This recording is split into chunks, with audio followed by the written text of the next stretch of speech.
Isang magandang Sabado po ng umaga sa ating lahat at ako po ay nagpapasalamat sa ating Panginoon at nagising po tayong muli sa isang umagang puno ng pag-asa. At dalangin ko po na sa umagang ito ay tayong lahat ay nasa malusog na pangangatawan at pag-iisip. Welcome po sa 11:43 DZMR para po sa ating programang Usapang Pangkalusugan. Ako po muli si Dr. Jennifer Gatiwansi, your program host at kasama po ng Philippine Pediatric Society Northeastern Luzon Chapter. Samahan niyo po ako sa loob ng kalahating oras upang pag-usapan natin ang isang napapanahong usapin. Alam niyo po ba na pag February po ay tayo po ay nagbibigay ng kaalaman or ng awareness tungkol po sa isang kondisyon na tinatawag nating Down's syndrome or more commonly noong few years back o mga ilang dekada nang nakaraan, ang tawag po nila ay mongoloid. Pero binago po natin yun, no? In honor for the doctor na nakapag-discover dito sa condition na to, tinawag na po ng Down syndrome. So, the month of February is also Down syndrome Consciousness Month. So, ito po ay dinededicate, no, para po magkaroon tayo ng kaalaman or awareness tungkol po sa mga pangangailangan at sa mga bagay po na mga kakayahan ng mga taong may tinatawag na Down syndrome. Ayan. So, yun po ang ating pag-uusapan sa loob ng kalahating oras. Sana po ay mabigyan po tayo ng linaw at maging considerate po tayo sa mga taong with disabilities. Ayun po. Alam niyo po ba na sa ating bansa ay napakarami pong mga tao na meron tinatawag na Down syndrome. No? Down syndrome in the Philippines affects approximately 1 in every 800 newborns. So madami po yun, no? Isa sa bawat 800 na ipinapanganak ay pwedeng maipanganak na meron siyang ganitong condition. And over 100,000 household, no, sa ating bansa ay meron pong kamag-anak o kapamilya na merong ganitong condition. So yun pong ating pag-uusapan, no, at ang ating panggagalingan nga po is from the Department of Health and Statistics, at the same time po from the Kids Health blog po na ating po nakita na authored by Dr. Nina Hamilton, an American pediatrician po, na kanya pong inilathala etong information about Down syndrome. So pag sinabi pong Down syndrome, isa po itong kondisyon na sabi natin kanina ng isang baby ay pinanganak po siyang merong extra na chromosome dun sa number 21. So meron dagdag. Okay, so itong extra chromosome na to ay associated siya with the delays in the child's mental and physical development. So nagkakaroon ng problema or delay as well as an increased risk for health problems. At yung pong feature ng isang bata o isang tao na merong medical condition ng Down syndrome ay meron silang similarity, but they can also vary from every child and every race. But they have certain features na magkakahawig sila. So, nasabi po natin kanina, no? Etong Down syndrome ay nangyayari po pagka nagkaroon ng extra chromosome dun sa chromosome number 21. Kaya tinatawag din po itong trisomy 21. So, nangyayari po ito by chance.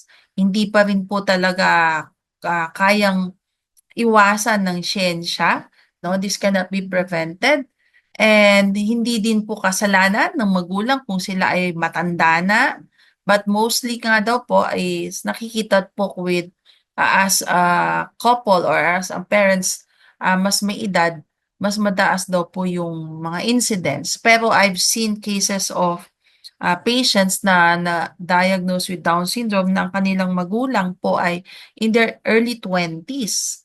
Yun. So fortunately, yung pong mga health problems na kakibat na itong condition na to, they can be managed well nowadays because of the help also of advancement in medicine, in science, and technology. At pag sila po ay na-diagnose early, madami na rin po tayong mga resources na pwede nating magamit to help these children live normal life. So, nasabi po natin, no, hindi ito maiiwasan, pero paano ba nangyayari? Yun ang kayang explain ng science kung bakit nangyayari to. So, pag-usapan po muna natin, ano ba yung tinatawag na chromosomes? Ito pong chromosomes, no, in a nutshell, ito po yung QR code ng bawat nilalang. Okay, ng mga all living things. So, meron pong human QR code na tinatawag, no? So, yun po yung chromosomes natin. Okay, para po silang malasinulid na mga structure na nandun dun po yung mga genetic code or mga genetic information mula sa magulang na maipapasa niya sa kanilang anak. So, itong genetic code natin, itong chromosomes natin ay 23 pairs po yan. No? So, itong 23 pairs na to, 22 of them ay yung tinatawag natin autosomes o yan yung physical dun sa ating mga traits natin. Nandun yung dun code natin kung ano yung magiging color ng buhok natin, kung ikaw ba ay magiging maputi, maitim, yung kulay ng iyong balat, yung kulay ng iyong mata. Doon makikita kung ikaw ay matangkad, maliit. So, doon makikita sa 22 pairs. Now, on the 23rd pair, ito po yung tinatawag na sex chromosomes. So, doon makikita kung double X yan, babae. Kung X and Y, lalaki. So, sa genetic code ng Panginoon, dalawa lang, babae or lalaki. So, doon makikita lahat yan doon sa chromosomes. So, normally, so 23 pairs, so 46 chromosomes, ika nga. Pag ang baby, mamamana niya yung genetic information, no, sa parents niya, parang ano yan, random yan na makukuha doon. Yung 46 pairs from the parents, mahati yan. Kalahati mula sa magulang, so 23, at yung kalahating 23 dun sa nanay. So tigda 23, kaya yung bata, makakatanggap pa din siya ng 23 pairs or total of 46 chromosomes. Yan yung QR code. Na yun yung magiging kalalabasan ng kanyang itsura, ng mga traits. Now, pag ang isang bata ay may Down syndrome, imbis na 23 pairs ang kanyang natanggap, which is total of 46, merong extra na natanggap. At usually, yun yung dumidikit dun sa number 21 na chromosome. At doon nagkakaroon ng, syempre, kumbaga, i-encode yun ng katawan, doon nagkakaroon ng pagkakaiba sa kanilang physical features and then in their development. Doon na naaapektuhan. So, anong klaseng apekto ang nangyayari, no, sa mga batang pinanganak na may trisomy 21 or may extra? So, syempre, sa kanilang features at the same time, sa kanilang pag-develop. So, umpisahan natin sa kanilang features, sa itsura nila. So, kids with Down syndrome, iba't ibang lahi man yan, meron silang similar physical features. Yun yung flat yung kanilang facial profile, no? And upward o singkit ang kanilang mata, maliliit ang kanilang mga tenga, tapos yung dila nila ay yung tinatawag na medyo malaki kaya nagpo-protrude, lumalabas. So yun ang kanilang physical feature. Now, yung muscle tone naman nila, kadalasan ay medyo low. Okay? So tinatawag na hypotonia. Common ito sa mga bata, pero as they get older, syempre lumalakas din yung muscle nila. Hindi na ganun ka-obvious. And children will reach their developmental milestone tulad ng pag-upo, pag-crawl, paglakad. Reach din nila pero because of their hypotonia or low muscle tone, medyo mas late. Okay? Mas late kasi yung pag-strength ng kanilang muscle. Okay? So because of this low muscle tone also, yung sa mga babies, yung sucking or reflex nila or yung mga feeding reflexes nila medyo mas mabagal kaya mas prone sila sa tinatawag nating reflux or constipation. Yung medyo hindi everyday dumudumi.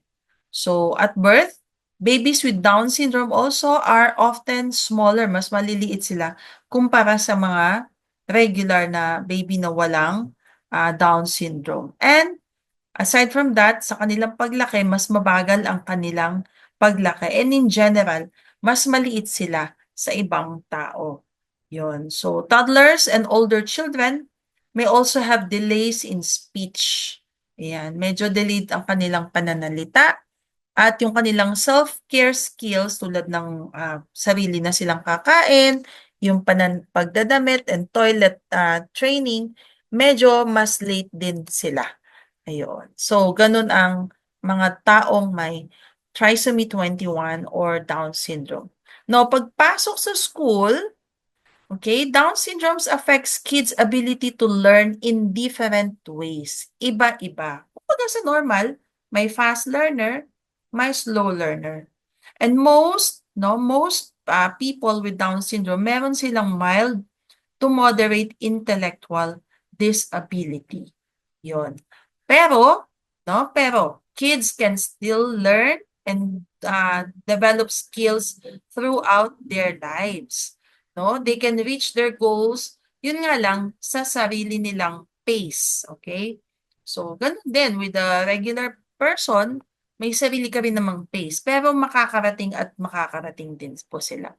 So it is important to remember that each child with Down syndrome will gain skills in their own time, and of course, wag din natin silang ikukumpara sa mga kapareho nilang may kaparehong kondisyon.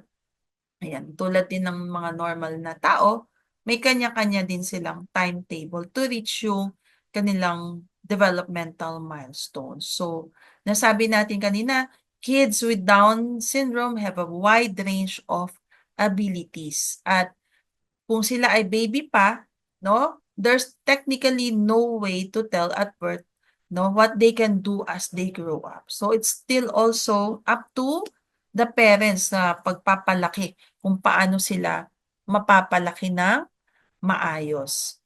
So, nasabi natin kanina may mga certain problems sila medically. Okay, so nasabi na natin kanina, yung prone sila sa mga reflux kung baby pa sila or mga constipation. Other health problems are also attributed to children with Down syndrome.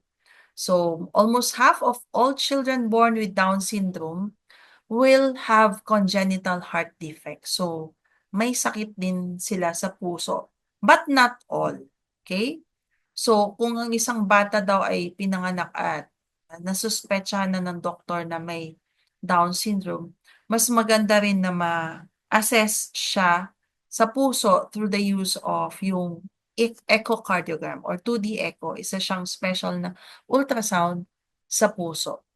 At hindi lang yon, about half also of kids will have problems with hearing and vision, ang kanilang pandinig at ang kanilang vision, no, visual skills.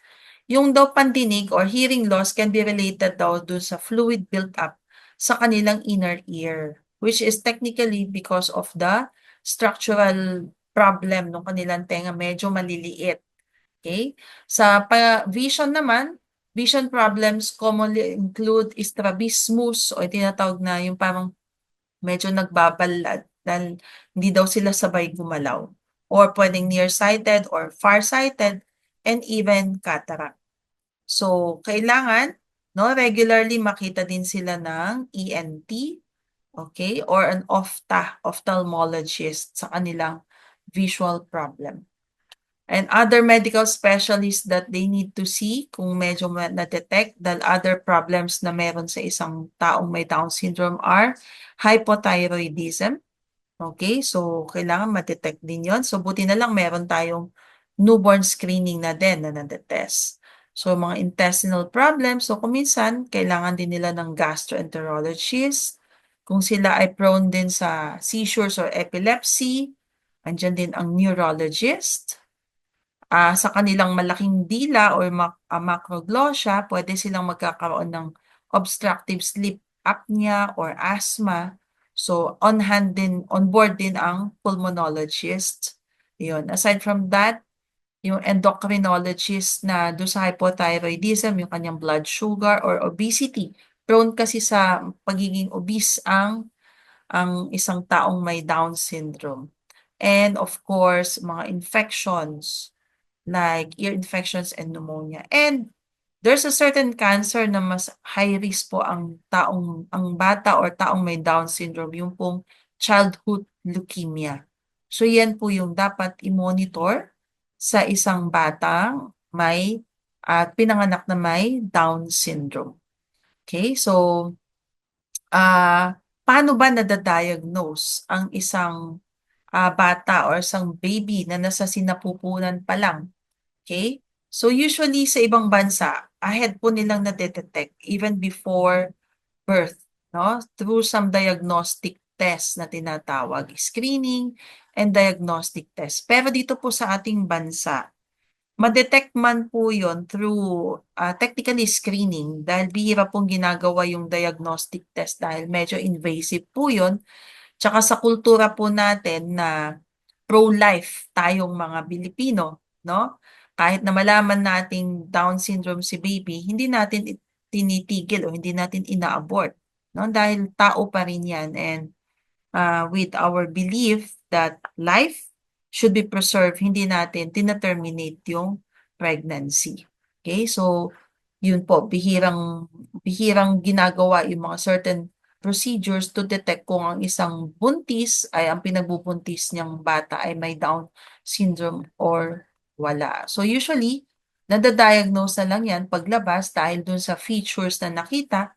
And then after that, pag lumabas si baby, dun na ginagawa yung tinatawag na karyotyping. Okay? So yun po yung isang blood test na kukunin si baby tapos titignan nga yung kanyang chromosomes at pag may nakitang extra chromosome, dun siya formally madadiagnose na may Down syndrome.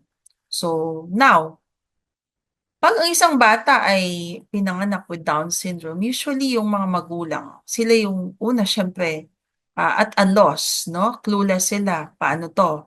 Anong gagawin? Or sometimes they have this guilt feeling or fear of the unknown.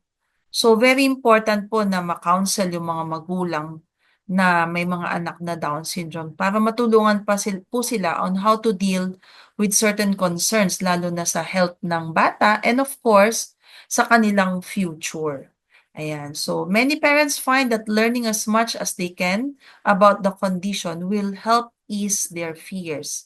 Mawawala yung takot at the same time alam nilang harapin yung mga pagsubok. Tulad din ng isang magulang, no? You're blessed with responsibilities, of course, palalakihin din natin ng maayos. So, children with Down syndrome benefit from getting early intervention as soon as possible. Sa kanilang paglaki, pwede silang matulungan through different forms of therapy, yung physical therapy para lumakas-lakas ang kanilang muscle tone, occupational therapy para mas makaya nilang maging mas independent as they grow, speech and feeding therapy para they can feed themselves. No, this will encourage and boost your child's confidence and even the parents' confidence as well on how they will take care of their children with Down syndrome. At sila ay pwede pa nga pong pumasok sa regular school kung talagang kaya nilang mag-adapt. Okay? Because nowadays, no, meron na po tayong tinatawag na inclusion. They can be included with the regular classroom basis at mas makakatulong po yun sa kanilang pag-develop. Pero dapat yung pong mga school classmates and teachers nung mga bata ay aware din po sila dun sa condition ng bata para hindi naman po siya mabully. Dahil yun po ang nagiging problema kadalasan ng mga batang may Down syndrome. They're being bullied, no? Kaya dun sila nahihirapan. But kung tutuusin po, many of the children with Down syndrome, kung talagang they are fully supported, they can live a semi-independent life and they can have jobs and then find their own success in the community. Ayan. So, maganda talaga na magkaroon tayo ng advocacy, no? Information awareness, information drive with these cases of Down syndrome. Sa ating bansa po, meron tayong support group na tinatawag na Down Syndrome Association of the Philippines or DSA-PI. Yun. So, sila po yung mga grupo. Of course, these are a group of parents or families na meron pong Down syndrome sa kanilang pamilya at sila-sila po ay nagtutulungan. So as we end, people with Down syndrome often, nasabi natin, face societal discrimination, obstacles, mga pagsubok in accessing proper medical care. So with advocacies, no, we can promote acceptance and break down barriers for people with Down syndrome. And like today sa ating radio program, we can educate the public and the families about caring for, educating, and supporting people with Down syndrome. Another organization, meron po tinatawag na Special Olympic Pilipinas. They provide these supports and opportunities para magkaroon ng inclusion talaga, no? Ating mga kababayan na may Down syndrome. So a very good example sa effort na to ay si Miss Brina K. Maxino. Ayan. So sa kanyang life journey, no, her life journey epitomizes resilience and triumph despite challenges. Si Miss Brina K. Maxino, pinanganak po siyang may Down syndrome.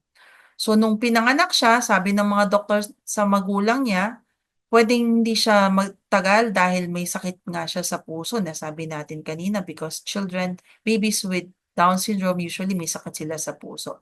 Pero ngayon, she is now in her mid-20s. Okay? Nung pong siya ay around 10 years old, sinabi ng psychologist sa magulang niya na baka hindi nga daw po siya makapagtapos ng elementarya kasi very low daw ang kanyang IQ. Pero she proved the psychologist wrong because her intellectual ability did not hold her from finishing preschool, grade school, and even high school. Actually, nakapagtapos po siya ng high school as their class valedictorian. Nakapagtapos po siya ng college, no? She obtained her certificate in general clerical skills and associates in arts degree and a Bachelor of Arts degree majoring in history. Today, she is an assistant teacher at a regular preschool. Isa din po siyang commercial model, actress, inspirational speaker, and an advocate of inclusive education. No? Aside from that, she became the first Filipina to become an ambassador to Special Olympics and was invited by the United States President Barack Obama sa White House. So nakaapak na siya sa White House. So yung personal story ni Miss Brina, no, is a powerful and beautiful story, no? She was able to brave the bullies and the ridicule, no? Na-hurdle niya lahat yung mga physical, developmental, and mental challenges, and she is successful, no, in her life, and she has a large impact as a member of the society.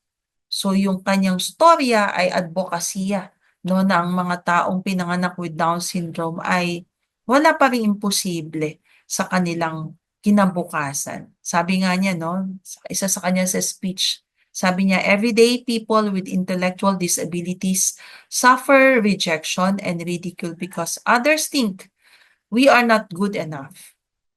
They are wrong. We can do more and be more if only the world gives us a fighting chance. As a unified generation, let us stand together and declare that all people matter. So as we end, no, we will end with this verse, 2 Corinthians 12 verse 9. Sabi dito, my grace is sufficient for you, for my power is made perfect in weakness.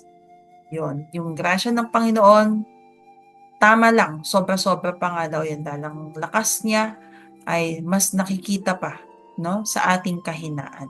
So with God, all things are possible and He can even turn our disabilities into His abilities. Dahil nga sa ating kahinaan, doon lalo nakikita yung lakas ng Panginoon na, na gumagalaw sa ating buhay. So that's it po for today sa ating programang Usapang Pangkalusugan. Nawa po sa sandaling panahon ay may naibigay po tayong linaw at mahalagang impormasyon tungkol po sa ating paksa sa araw na to. Ang dalangin ko po ay mamuhay tayo ng malusog sa ating katawan at sa ating kaisipan. So abangan niyo po muli ako sa susunod na Sabado para po sa ating programang Usapang Pangkalusugan dito lamang po sa 1143 DZMR, a proud member of KBP. Ating tandaan ng ating kalusugan ay kayamanang di mapapantayan. Happy weekend po sa ating lahat!